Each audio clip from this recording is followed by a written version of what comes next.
Баршаңызға ассалаумағалейкум. Сіздермен бірге қазақ тіліндегі спорт жайлы YouTube арна Era X. Видео ұнаса, видеоға лайк басып, арнаға тіркеліп қойыңыздар.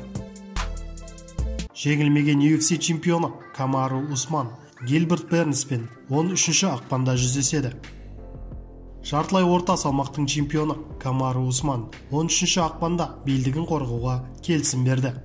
Оның қарсыласы рейтингте екінші номерлі Гилберт Бернс болмақ. Усман мен Бернс жекпе-жегі UFC 258 турнирі аясында өтеді. Әзірге келісім тек ауызша берілді, контрактке қол қойылмады. Екі бұрынғы командаластардың жекпе-жегі 2020 жылдың шілдесінде өтуі керек еді, бірақ Бернс коронавируспен ауырғандықтан оны Хорхе Масвидаль ауыстырды. Масвидаль небәрі 6 күндік дайындықпен жекпе-жекке шыққан болатын.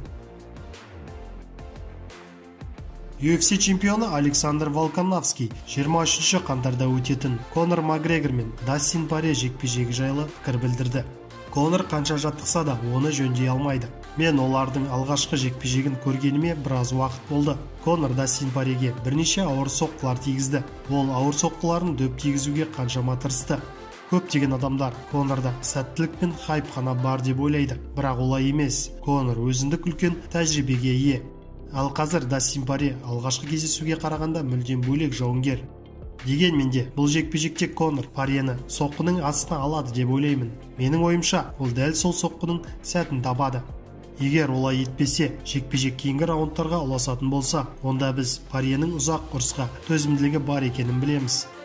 Конор нокаутшы жауынгер. Ол ауыр соққы жасауға барын салады, бірақ қанша жаттығу жасаса да, ол қарсыласынан бұрын шаршап қалады.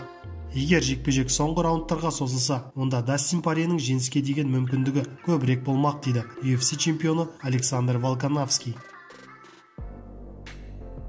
Мен Нгануды реванштан нокаутқа жіберуге тырысамын.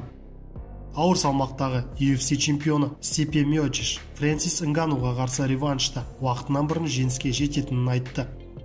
Қарсылас қайта оралғанда аш және алғашқы кездесуге қарағанда әлдеқайда мықтырақ болуы мүмкін. Егер чемпион болсаң, сенде әрқашан мақсат болады.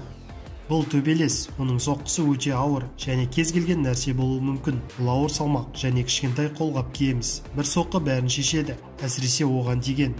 Мен де ауыр соққы жасай аламын, оны күреске тартып жерге құлата аламын. Оны ешкім нокаутқа түсірмегенін білемін, бірақ ештеңеге қарамастан оны құлатуға тырысамын.